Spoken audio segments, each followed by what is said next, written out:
Hello students, welcome once again to the topic of models. Yesterday we discussed 7 models: can, could, shall, should, will, would and may. Now we will do rest of the models. First model that we will discuss today is might. Might के हमारे पास 3 uses हैं: PM, ST and LC. PM मतलब past of may. जो might है वो may का past होता है. S T refers to so that. यही एस टी का यूज हमने मे में भी किया था, लेकिन अगर सेंटेंस में जो वर्ब गिवन है वो पास्ट में होती है तो हम मे की जगह माइट कन्वर्ट कर देते हैं. एलसी मतलब लेस चांसेस. किसी भी इवेंट के होने के अगर चांसेस कम है तो हम मे को चूज नहीं करते, माइट को यूज करते हैं. हम जब भी किसी घटना की प्रोबेबिलिटी पॉसिबिलिटी को देखते हैं, अगर उसके होने के चांसेस बहुत ज़्यादा हैं तो हम कैन के साथ जाएंगे. अगर कैन से थोड़ी कम है, मतलब जैसे इलेक्ट्रिसिटी के डेंजरस होने के चांसेस बहुत ब्राइट हैं, तो हम उस सेंटेंस में कैन का यूज़ करते हैं. लेकिन अगर डार्क क्लाउड्स हैं स्काई में तो रेन के होने के चांसेस बहुत ज़्यादा है, लेकिन कैन जैसे नहीं है. कई बार जो क्लाउड्स हैं वो हवा के साथ चले भी जाते हैं और रेन नहीं भी होती, तो चांसेस होते तो हैं लेकिन थोड़े कम, कैन से कंपैरेटिवली थोड़े से कम है, तो हम उसमें मे का यूज़ करते हैं. तो कैन और मे से भी थोड़ी कम संभावना हो तब हम माइट को यूज़ करते हैं. हमारे पास एग्जाम्पल भी है. The principal might visit the class. जैसे हमने ये एग्जाम्पल लिया है कि शायद प्रिंसिपल सर राउंड पे आए क्लास में विजिट करने के लिए, तो इस चीज़ की संभावना कम है, लेस चांसेस हैं, तो हमने यहाँ पर माइट यूज़ किया. ना ही हमने यहाँ पे मे यूज़ करना है, ना कैन यूज़ कर सकते हैं. अब इसका पास्ट ऑफ मे का एक एग्जाम्पल लिया है हमने.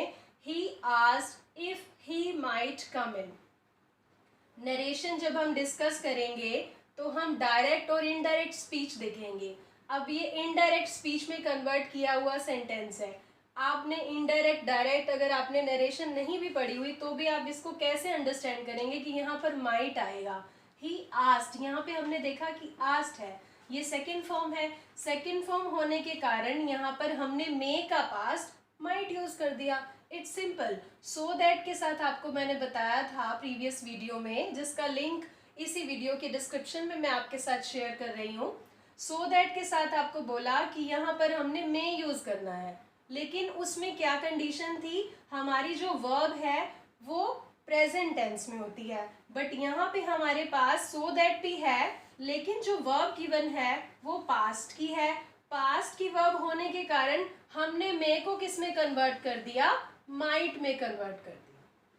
और नेक्स्ट सेंटेंस हमने यूज अभी इसके बारे में डिस्कस किया था कि अगर किसी भी इवेंट के लेस चांसेस होते हैं, बहुत लेस प्रोबेबिलिटी है, पॉसिबिलिटी है, तो हम माइट को यूज करते हैं. नेक्स्ट हम लेते हैं नंबर 9 पर मस्ट. अब जो मस्ट है ये बहुत ही इम्पॉर्टेंट है. इसका भी मीनिंग और सेंस चाहिए के सेंस में होते हैं. हमने शुड को डिस्कस किया था कि शुड का मीनिंग चाहिए होता है, तो इसका भी मीनिंग हम चाहिए बता रहे हैं. तो किस मॉडल को किस सेंस में यूज करना है, हमारे पास 3 मॉडल्स हैं: शुड, ऑट टू और मस्ट. तीनों को ही हम चाहिए की सेंस में यूज करते हैं, लेकिन शुड बिल्कुल सिंपल रीजन हो तो हम शुड को चूज करेंगे. और सेकेंड स्टेज पर आता है ऑट टू. ना तो बहुत ही स्पेशल रीजन है, कंपल्शन भी नहीं है और सिंपल रीजन भी नहीं है, मिडिल स्टेज है, तो हम ऑट टू को चूज करेंगे. और कोई काम करना बहुत ज़्यादा ज़रूरी है तो हम मस्ट को चूज करेंगे. तो ये डिफरेंस हमने अपने माइंड में रखना है कि शुड, ऑट टू और मस्ट, ये 3 स्टेजेस में चलते हैं. बिल्कुल सिंपल रीजन आए तो आप शुड को यूज करेंगे. अगर सिंपल से थोड़ा सॉलिड रीजन मिल रहा है आपको तो आप ऑट टू का यूज करेंगे. और बहुत ज़्यादा कंपल्शन है किसी काम को करने की तब हम मस्ट के साथ जाएंगे. जैसे अगर हमने किसी छोटे बच्चे को फर्स्ट टाइम इंस्ट्रक्शन देनी है कि आपको जो नेक्ड वायर है उसको टच नहीं करना, जो नंगी तारें होती हैं उसमें से करंट बहुत इजीली पास होता है, इसलिए हम बच्चे को समझाते हैं कि आपने इस वायर को टच नहीं करना, तो हम वहाँ पर शुड, ऑट टू और मस्ट में से क्या लेंगे, हमें मस्ट ही चूज करना पड़ेगा. बिकॉज वहाँ पर एकदम सॉलिड रीजन है, ना तो वो सिंपल है ना ही मिडल स्टेज का है. तो हम क्या बोलेंगे, you must not touch the naked और live wire. Let's see other uses of must. PCEA. P refers to prohibition. किसी काम को करने की अगर मनाही होती है, प्रतिबंध होता है, तो हम must को चूज करते हैं.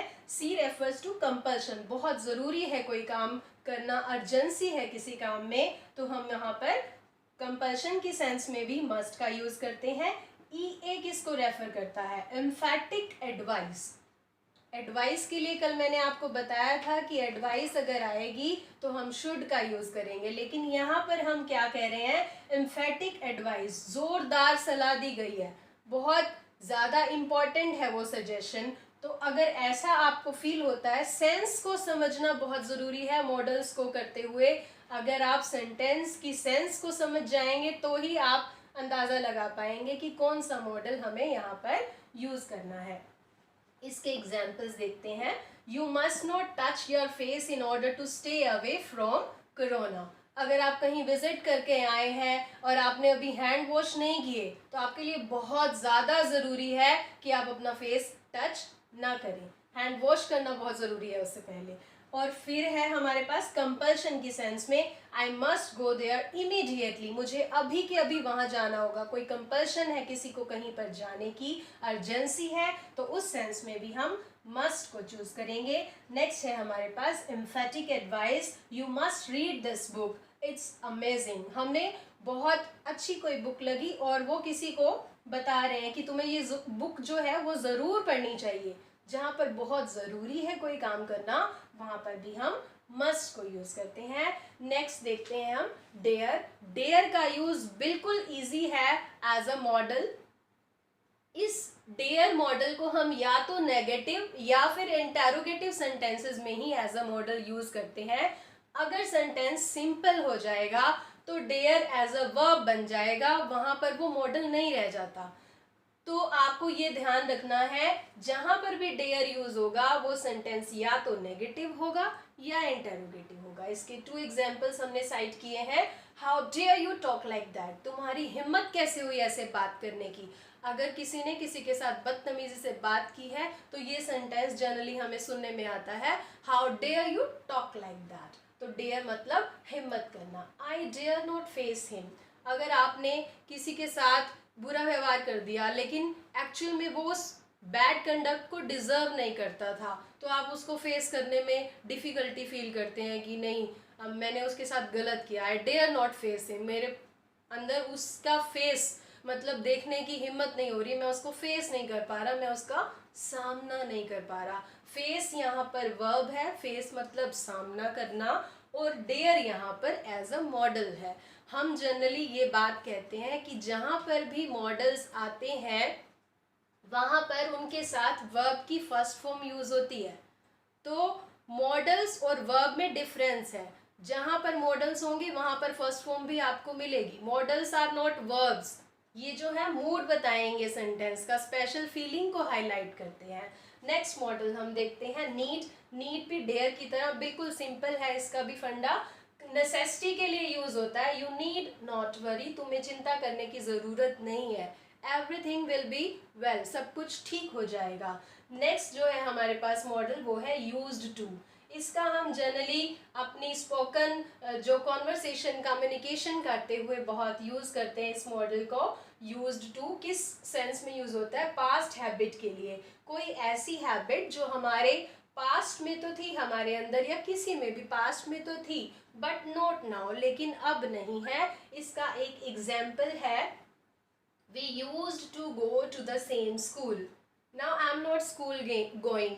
अब तो मैं स्कूल नहीं जाती हूँ as a student. If I say so we use to go to the same school. If I am talking to my friend who was my schoolmate, तो मैं उसको क्या कहूँगी? We use to go to the same school. हम दोनों एक ही school में जाया करते थे.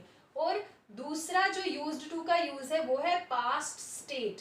पास्ट की कोई परिस्थिति, कोई कंडीशन को रेफर करने के लिए भी हम यूज्ड टू को यूज करते हैं. There used to be a post office here. यहाँ तो कोई पोस्ट ऑफिस हुआ करता था लेकिन अब नहीं है. तो बेसिकली वही चीज़ है, past state but not now. जो पहले हुआ करती थी लेकिन अब नहीं है. तो बेसिकली आपको यूज टू का मीनिंग जो अपने माइंड में रखना है, किया करता था, हुआ करता था. इस सेंस में अगर आपको कोई मॉडल चाहिए तो आप यूज टू के साथ जाएंगे। अब नेक्स्ट और लास्ट मॉडल हमारे पास है ought to। ought to का रेफरेंस मैंने अभी आपको दिया था जब हमने मस्ट को यूज़ किया था।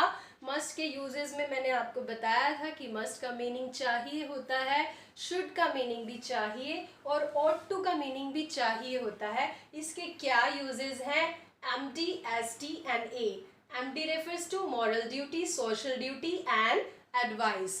तो हमारी कोई नैतिक कर्तव्य है, सामाजिक कर्तव्य है या हम किसी को सलाह दे रहे हैं तो उसके लिए, ऑब्लिगेशन के लिए, ड्यूटी की सेंस में हमें ought to को यूज करना होता है। जिसका एग्जाम्पल हमने लिया है, you ought to obey elders। बड़ों का जो आज्ञा का पालन करना तुम्हारा कर्तव्य बनता है, हमें उनकी आज्ञा का पालन करना चाहिए। तो ये यूजेस थे मॉडल्स के। I hope you understood this concept very clearly. Thank you so much for being here.